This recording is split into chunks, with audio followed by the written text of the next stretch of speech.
Because the questions you're having is, we could help 5 agents, probably. You could probably help 5 other ones that are thinking the same thing that you are right now with this. You have a flip. You want to go over the numbers, right? There is a sheriff sale one that I'm interested in. Okay. So you want to go through the numbers? Sure. All right. So first of all, tell me what is the after repair value? What is it going to sell for? It's a 4-bedroom, 2.5 bath. So I am thinking at least $250,000. Okay. And what do you think it needs in repairs? Well, I'm only going to assume that it probably needs everything. Okay. So the last flip that we did, we put $30,000 into. That didn't include any mechanicals. So, you know, if we made maybe $40,000 into it. I don't really speculation because it's a sheriff's sale and I haven't seen it. Yeah, no, absolutely. So, all right, so let's do you said 250. The only thing with that is you're going to have to dial that in. Otherwise, you're going to get beat up at sheriff's sale. You can say 250 with what it's going to sell for, but the problem is that if you're at sheriff's sale and somebody else says, I can repair it for 30, and you're just making this wild estimate at 40,000, you're going to lose that deal. I understand that it's a foreclosure and that you can't really go see it, but you have to like look through the windows. You have to do everything you possibly can to best determine what that after repair value is, because if you don't have that, you're going to get, I mean, from a competitive standpoint of actually wanting to win it and to buy it for yourself as an investment, you could lose. I'll put repairs in of about, what is it, 40,000, is that what we're saying? Until we know more? So I noticed on the sheriff's sale documents that the former owner owed like 102,000 on the property. Okay. So I'm not sure, do you have any wisdom on where they usually set the price on that? Right. Yeah, no, they don't. It's good information. It's good information, but that does not, that has some weight on their decision of what the opening bid's going to be, but it doesn't I wish that it was like, okay, they're only going to ask 101, 102.5, but they don't do that. So, it doesn't help that much. It's good to know, good information to know. The question with that is, was that just did they only have one mortgage on it? As far as I know. Okay, so they might have had multiple mortgages. When you looked at the foreclosure documents that they had posted for the sheriff's sale, was there multiple lien holders or just the bank? One. So you should probably be trying to call that seller. If they only owe 102 on it, you should be trying to get a hold of that seller prior to the sale. Okay, but I did notice, I see Captor. Okay. And I noticed that she has a different address. Okay. Living, I'm assuming. So I assume she's out of the home already. You know, a great way to know if they're out of the home is go see if the house is tagged. So if it's got the stickers in the windows, have you driven by it yet? I haven't. Okay. Next thing I would do is I'd send a letter to that woman's house saying, hey, her new address, say, I'm looking to buy houses on this street. I saw you have this house. Is there any chance that you'd be interested in selling this? And see what she says. Okay. She might have completely given up. There might be multiple liens on that title, but it's a good start. If she only owes 102 and you're telling me it's worth 250 and that's the only mortgage that's on the property, like lights should be going off in your head going like, okay, let's go try to buy directly from her. Give her 150, let her walk with 30 grand. You buy it for 150, do all the renovations and sell it for 250, and then you can make 20 or 30,000. She can make 20 or 30,000. You can save her from foreclosure. Win, win, win, win. So. Right. I did notice when I see Capture that there was a number, like a long list of items on there. There's probably 5, 6. Those all might be tied to the real estate. Okay. So we would just have to do a lot of research on that. Yep. So ways that you can do research to make sure that the title is clean is have a title company do a really good search on it. Have Caliber Title do a really good search on it. Sometimes if they get really complicated, we have an attorney look at them for us. And the attorney will say, if you buy this at sheriff's sale, all those, they named all those and all those will be removed after the sale. You need that information. So. Okay. But if there's that much margin in it and she was, she might say, I have a first for 102, then I have a second for 200. And now all of a sudden there's 300,000 worth of debt on it and it's only worth 250. Well, then it has to go through the sale for you to take advantage of that opportunity or not. Okay. Yeah, and my 250, I did not run comps on it. I'm really guessing. I think it's probably worth more than 250 if it were in pristine condition, you know. Okay, so you so before the sale you have to have that super dialed in too, because if you go to sheriff's sale and you say 250 but the guy next to you says 255 or somebody says 270, you're going to miss out on that opportunity because you're not competitive enough. Mm-hmm. So you got a little more homework to do. You got to go drive past to make sure she's not there. Try to find out roughly. Sometimes I talk to the neighbors. Hey, what's it like on the inside? Oh my gosh, they had 7 pit bulls and 12 cats.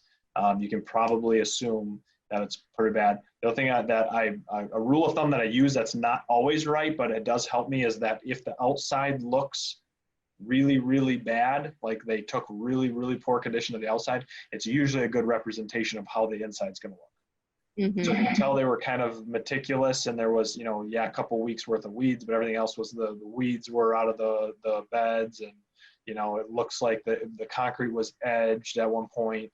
There's covers over the gutters, things like that. Is somebody that, like, in their mind, they like taking care of what they have. I usually will use that for my information on, okay, the outside looks really bad. They never touched it. You can tell in the last 10 years they didn't do anything outside. Then I go inside and I go, okay, they're probably the same on the inside. Mm-hmm. But yeah, if let's just say everything's correct, it's 250 is what it would sell for. At that margin, I think you should plan on 30,000 in profit minimum, in my opinion. And let's say you do have to put $40,000 of repairs in it, you can pay about $155 for that property at the sale. So you can bid almost up to $155 if all those are actually correct. Now you have to dial those in yourself, but that'll give you a rough idea. So I'll do a little more homework. Mm-hmm. Just dial those numbers in. If you think it'll sell for more and it needs less in repairs, well, obviously you can bid more then. Of course, the unknowns are going to be what kind of condition is the basement in, are the pipes burst, and right, that, which we're not going to know, right? Yeah, you're not really gonna know. One way you can know if the pipes burst is I sometimes will call the water company and find out the past due water bills. If they're really, really high, if there's a lot of water bills, there's a good chance that a pipe burst and they're like, I'm not paying that bill, so it gets put on the property. The biggest water bill I've ever had to pay, I think, was $1,400. Oh my gosh. That's how I learned to check that before I bought them. It was a $1,400 college credit, I like to call it. I'm not doing that again. So make sure I check with the utility departments before I bid on something, so I know what those bids are, because I would have lowered my bid at that point. Sure. We got to try to get it for cheaper. Awesome. You have to have 10% down, right? 10% down at the sale, and it has to be in a form of cashier's check or cash. It has to be made up to the clerk of courts. You don't have that, they'll throw it right back up for auction. Right. Sheriff's sale is just a part of the foreclosure process. So it's just part of the process. The sheriff's sale is like the stage at the end. Once that's done and the confirmation happens, then you're then the judge signs off on it. Then it's confirmed. Then it's done. The foreclosure process is complete at that point, as long as you pay the clerk of courts what you said you're going to pay for it. So they do the notice of default, or they're basically saying, hey, I'm ABC Bank and I'm suing, the person that I gave them money because they didn't pay me. Yeah. And that goes through the process. And then they say, okay, now the sheriff's sale's coming up. This is what I'm going to bid. If nobody bids on it, the bank takes it back. If somebody bids on it, like you, then it goes, okay, Toni now has to wait for confirmation with the judge. The judge signs off it and says everything, they followed the Wisconsin foreclosure process correctly, and I sign off on it. Once they sign off on that, the foreclosure process, then you have so many days to bring your check in to close on it. So then, as far as say I get the bid, when do you pay for it down the line? Like, when do you, is it 10 days? So the way it works in Brown County is that you are there at the sale, you bid on it, they say, okay, Tony got it. They have you fill out this little form with your tax ID number, and you give them the check. Once they have that check, they give you a receipt. That's your proof that you paid them the money for it. Then what happens is you wait for the confirmation date to get scheduled. Once that confirmation date is scheduled, it's going to say Judge so-and-so in Brown County is going to sign off on this. That's called the confirmation date. Once the judge signs off on that confirmation date, you then at that point, I believe it's 10 or 15 days from that point to do it. So by the time you bid on it, you got to have your money, and I would get your money. You better plan on using your money within 30 days. If, you know, I've seen it as long as 120, but just the most speedy I've seen it is from confirmation 2 weeks to 4 weeks is probably about the quickest that it goes. Let's say I have 10% down. Yep. Can I still finance it? Like, can I have Jake Dittman finance? You can. Some of those banks will allow you to. They just have to have plenty of heads up that that's what you're doing and that's the plan, and those different pieces for that. So you say, hey, Jake, I'm going to bid on this one. I'm going to bid this. Can you just give me a rough idea that I'm going to get that before I go and bid on it, like that I have the money for it. One thing that I assure you is that if you buy it at a really good deal, the money will show up. You'll find a way to get the money, because Jake might say no, or a bank might say no, and then you can go to private investor. I mean, there's a bunch of different options to make it happen.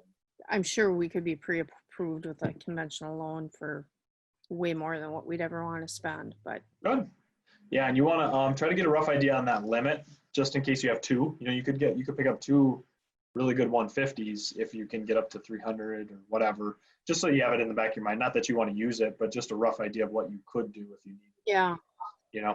What are your feelings about like a Atlanta mortgage versus a small town bank?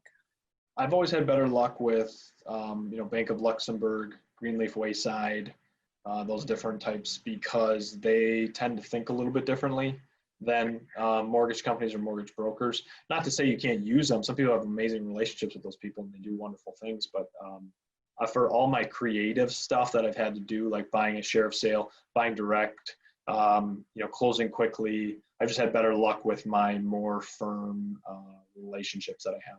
They all have their own set of guidelines. They all have their own set of rules. So it's important to have multiple relationships, because some of them will never do a Sherrif sale for you. Some of them will absolutely do a Sherrif sale for you.